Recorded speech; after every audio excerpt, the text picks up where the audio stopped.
everyone is going to... Hello and welcome to Inside Jacksonville, a production of the University of North Florida School of Communication and the CW17. I'm David Combs. We're here each month with stories about life on the First Coast. First up, every cup brewed at Biddy & Bo's Coffee isn't just a beverage. It's a testament to the power of inclusion and acceptance. Inside Jacksonville, Xavier Ford shares this heartwarming story.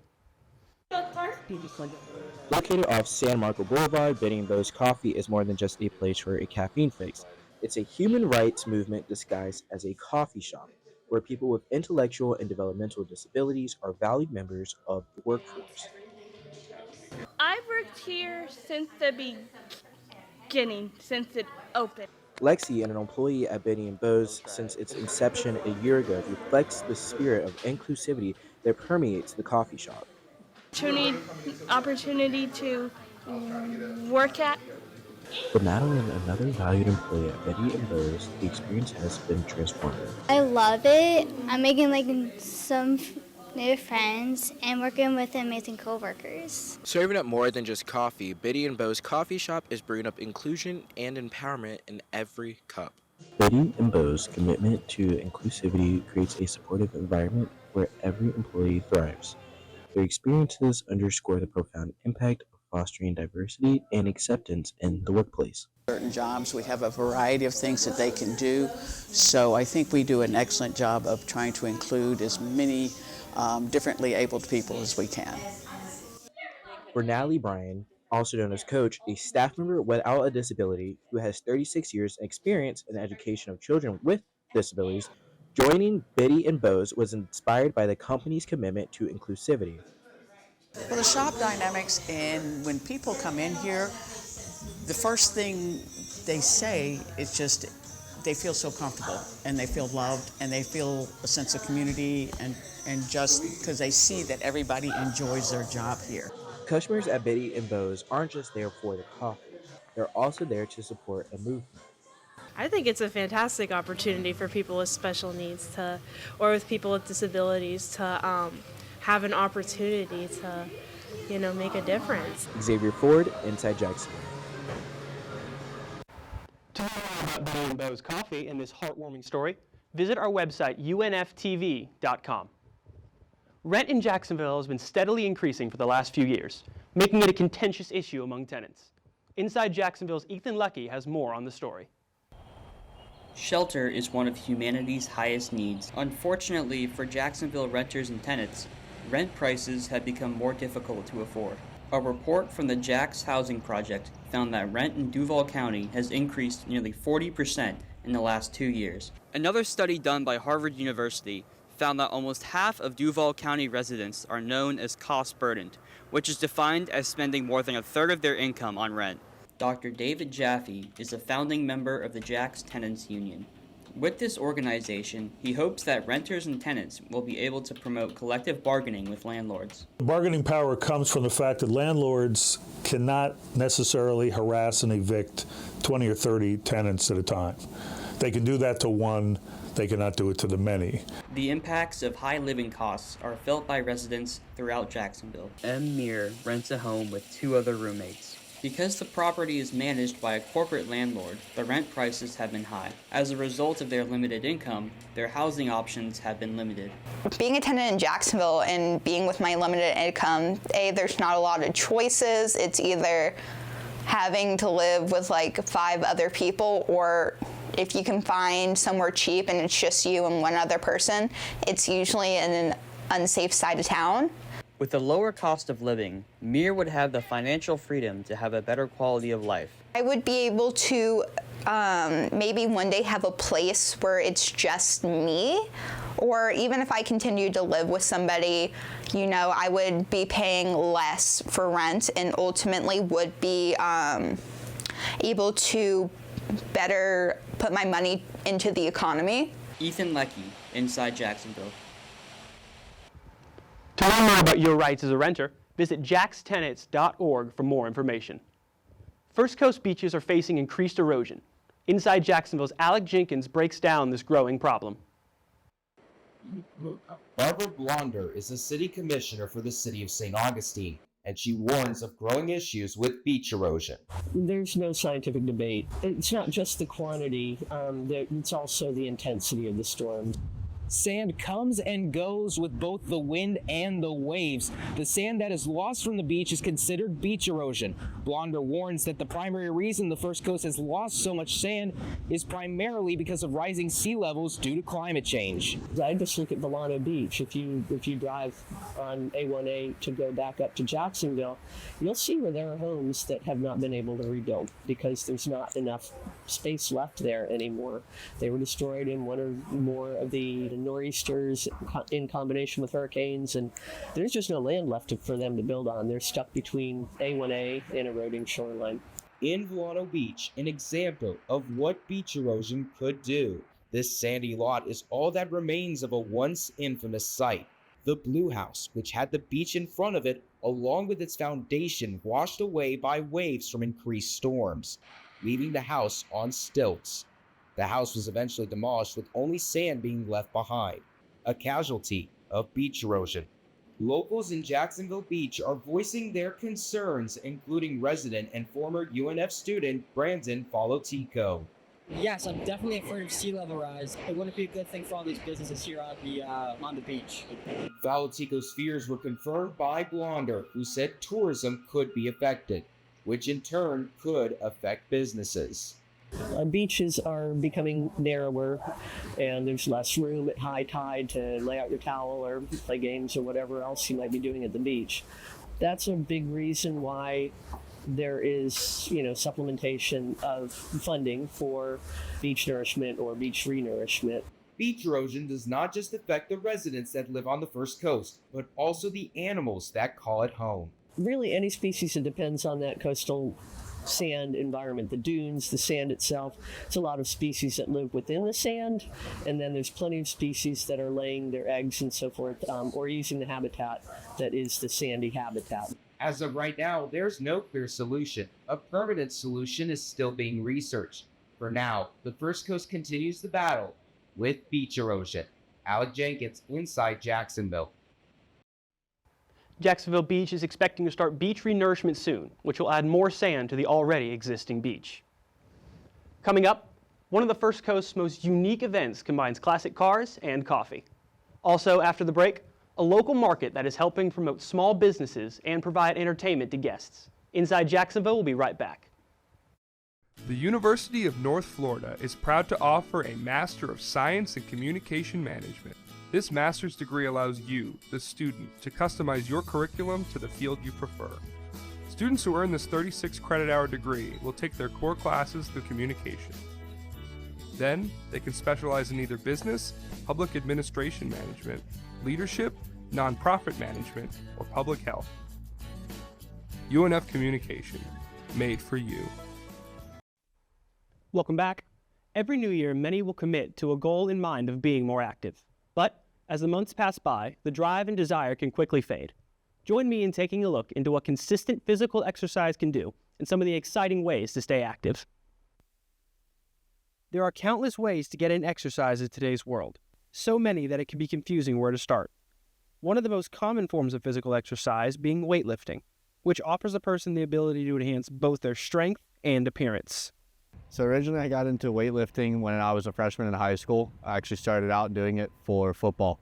And I was always a little bit on the shorter side, so strength, if you will, was to be as strong as I possibly could to be able to compete with other guys on the field. For many, not only does lifting in the gym offer the ability to build more muscle and strength, but also offers time for mental clarity, with it being a highlight of many people's day. I use it more so than anything as kind of like a way to unwind. It's a relaxing thing for me. As a personal trainer himself, Trevor Long has used his experience to help others feel empowered rather than intimidated when working out. Don't be intimidated by other people that are in the gym, because everybody at some point started at square one, and everybody knows that.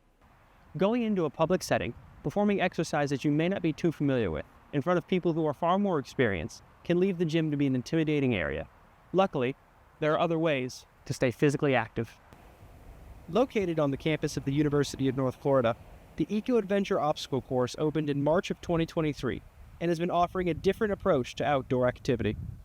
We have 2 levels, one's about 30 feet off the ground, one's about 40 feet off the ground. And when participants come through it, we're really focusing on not only their physical activity, but also sort of their mental activity.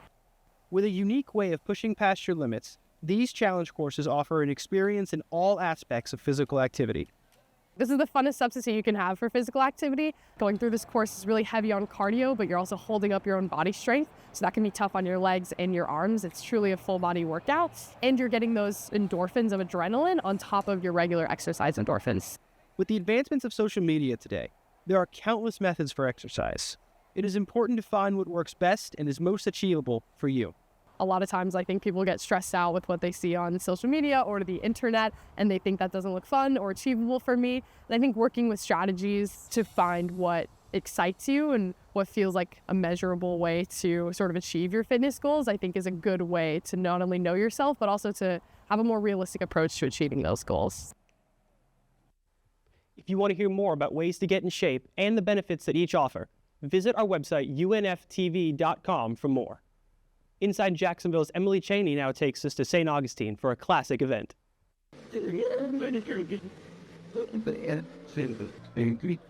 The cars are the stars here at the Classic Car Museum of St. Augustine.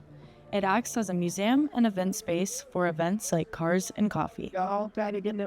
Every car guy has a story about his car. I mean, it could be the old beat-up wreck over there or my car. I mean, we all have stories. The cars have a life, and people like us like to keep that life going. The event sees roughly 700 to 800 people, including spectators and those showing off their cars. The event is free to the public. The Cars and Coffee event at the Classic Car Museum of St. Augustine features over 100 vintage cars. You can enjoy this free event every 4th Saturday of the month. My car is a Todd drag car. Used to race in the Thunder Valley, South Dakota. And I've just been keeping it alive. I drive it once a week so I can keep the car's history in the past, and I like to tell people about the history of it. The museum opened in June of 2020, and the Cars and Coffee event has been going on for about 4 years now. But it's kind of like an art museum on wheels. People can come to an event, but they also get the beauty of the cars. So that's kind of what we do here. Nonprofit museum surrounded by 2 profitable entities, but it all revolves around cars. Of course, we do a lot of events like this morning, Cars and Coffee. We had about 100 cars this morning that come out and, enjoy the facility. The event is a complement to the rich history of this city, with cars ranging from the early 1900s to present day. The facility hosts several other events throughout the month. It's great to get together with all these guys. Well, it's all a sorry. It's uplifted. That's just kind of like, it's kind of like tall shit. Emily Cheney, Inside Jacksonville. For more information on Cars and Coffee, head to the museum's website, ccmstaug.com. Inside Jacksonville's Mallory Aldrich takes us to Riverside to learn about an arts market that puts Jax's small businesses and art scene on display. Arts markets. They're the place you go when you're looking for a one-of-a-kind art piece. Whether it be a sculpture or painting, you'll know you'll find it at your local art market. But Jacksonville's local market, the Riverside Arts Market, also known as RAM, doesn't just have the arts. They have a variety of different items and vendors to look through. And the best parts about the market is that all the vendors are local small businesses and all of their products are locally made. I've been coming to the marketplace for a couple of years now, and I'm never disappointed at my experience. I love the different vendors that come here every year and the different items that they sell. The Riverside's Arts Market has been around for about 15 years, and with each year the market keeps growing, especially with the addition of the performing arts. The types of vendors keeps growing as well, from artists to food trucks to flowers, etc. Ram's got it. And by having the market every Saturday, rain or shine, under the bridge by the Riverwalk, many of Jacksonville's small businesses are able to gain connections while selling their products. This market has been awesome. We've gotten a lot of traffic, a lot of people taking business cards and making a lot of new connections. The Riverside Arts Market gives a fun experience to Jacksonville and helps to showcase our local artists and small businesses. We have small makers, so they can come out here with very little startup costs to start their business, get exposure, get branding, and really test the marketplace to figure out what products consumers want, what they like, what they don't like, and it can really take off. Many of Ram's vendors have started their businesses by coming to the market, and with the exposure that they have gained at the market has helped them to expand their business. For example, vendor Erin Myers has been coming and selling her art at the market for as long as the market has been around, and the exposure she has gained from the market has helped to shape and expand her art business into what it is today. I mean, Erin Myers art, and it's just me, but I have an art co-op bespoke house that I have a retail space in all the time, and then I just show here and bespoke house and Phoenix Art District and pretty much wherever I can go. With the Riverside Arts Market's mission of preserving Riverside's history, promoting local businesses, advocating for the neighborhood, and celebrating the community, RAM has helped many of Jacksonville's small businesses achieve success in the River City. Mallory Aldrich, Inside Jacksonville. To find more information on the Riverside Arts Market, you can visit their website, riversideartsmarket.org. Coming up, how poetry is creating a welcoming atmosphere at a local business. Plus, how a place in Jacksonville Beach allows songwriters to connect and perform, regardless of experience. You're watching Inside Jacksonville on CW 17. The University of North Florida is proud to offer a Master of Science in Communication Management.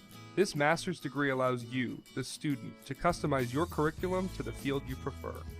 Students who earn this 36 credit hour degree will take their core classes through communication.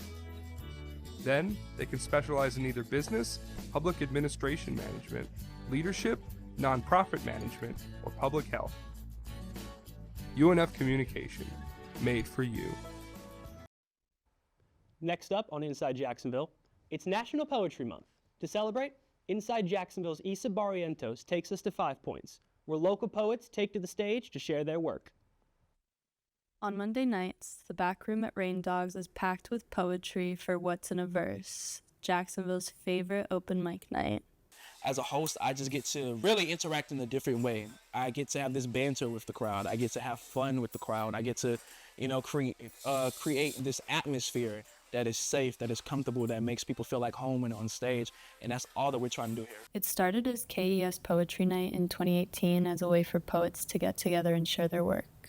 Since then, it's become a local staple. It's just grown a lot. Like now it's What's in a Verse and it's this big thing, and it literally started with just a couple people in the front of the bar spitting poetry, and now it's something where everybody comes kind of in a family sort of way. What's in a Verse keeps the material fresh with the regular Degula show, the New Stuff show, and monthly features. There are 20 spots to perform, and they fill up quick. As soon as we get here at 7:30, there's people waiting to perform, so that's good, because at first it wasn't like that. Like, it would just be like walk-ins, but now it's like, no, they really signing in to come and perform, so. The community is built on interactive performances based in the tradition of spoken word. It's not the kind of place to sit quietly and snap. People come here to express themselves and have fun. The way this crowd is so welcoming and encouraging, because I'm super shy. It really pushes you to kind of like come out of your shell and really be authentic. There's not a lot of fluff to it. We're here to be real, to share. All kinds of poetry are welcome here, and everything from little love poems to slam to academic stuff is met with love and applause. It can be nerve-wracking to perform, period, but in here it's like you're going to laugh, you're going to joke. At the end of the day, you're going to hear some poetry, and you're going to have a good time while you're here. In addition to the open mic, What's in a Verse hosts workshops and publishes zines featuring work from local poets to continue their mission of building Jacksonville's arts community. Jacksonville is a city that, when it comes to the arts, a lot of people, don't know that so many artists are here. So to have at least one place that we can come and we can feel heard and we know that it's safe to be ourselves and we know that it's safe to be real, it's always going to be like so fulfilling and so needed. It's something that this community needs so badly, and we're here for it. Isa Barrientos, Inside Jacksonville. You can find What's in a Verse open mic night in the back room at Rain Dogs every Monday night. Sign-ups start at 7:30 and the shows start at 8. For more information, visit their Instagram page at what'sina_verse. Finally this month, Inside Jacksonville's Thomas Harold shares some local music with us from the Atlantic Beach Songwriters Night. Here at the Adele Grage Cultural Center in Atlantic Beach, both musicians and audience members alike have gathered to hear these artists share their original songs.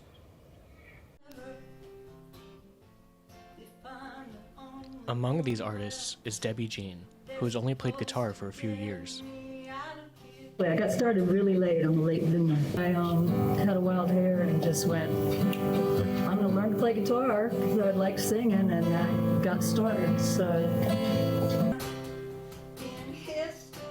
Now, Jean posts a weekly show on social media. I do a weekly thing online called Debbie Jean's World on YouTube and on Facebook, where I do like 3 songs and I kind of interact with my followers and have a good old time playing music. Here at the Adele Grange in Atlantic Beach, local songwriters have gathered to perform their original music for the AB Songwriters event. For Roy Peak, the event's host, it's all about hearing original music. We are doing the City of Atlantic Beach Songwriters Night, which we do once a month, and we get local songwriters, some of them from the neighborhood, some of them from all around Jacksonville, get up and play 2 or 3 songs. I used to come out here all the time and see it. It's a lot of fun. My favorite part would be hearing the new songs that people bring out, because you're always hearing something new that someone's written that they probably haven't played anywhere. What I like about this place is it's not always about chops and how fancy somebody can play or sing. It's about the song. Somebody might not be a good guitar player or a good singer, but if they have a really good song, that gets my attention. For Noah Studeman, a Jacksonville resident, these events offer a nice place to meet people and get some fresh air. It's just always good to see some local artists who could be family and friends or friends of other people that you have been recommended to from other artists. I'll try to go to a few events at least once or twice a month to get out of the house, get some fresh air, meet new people. Yeah, I think it's a good standout event because you get a bunch of local artists who's not like in the local mainstream on Spotify. It's all like original songs, so it's not the exact same sort of stuff. Thomas Harold, Inside Jacksonville. For more information, check out the City of Atlantic Beach event calendar at coab.us. Well, that's a wrap for this edition of Inside Jacksonville. But if you missed anything from today's program, just visit our website, unftv.com, and look under the Digital Journalism tab, where you'll find expanded versions of our stories, photos, interviews, and other extras. Again, that's unftv.com. You can also find us on Instagram, Facebook, X, and YouTube at Inside Jacks UNF. From all of us here at Inside Jacksonville, thank you for joining us, and we'll see you next month right here on the CW.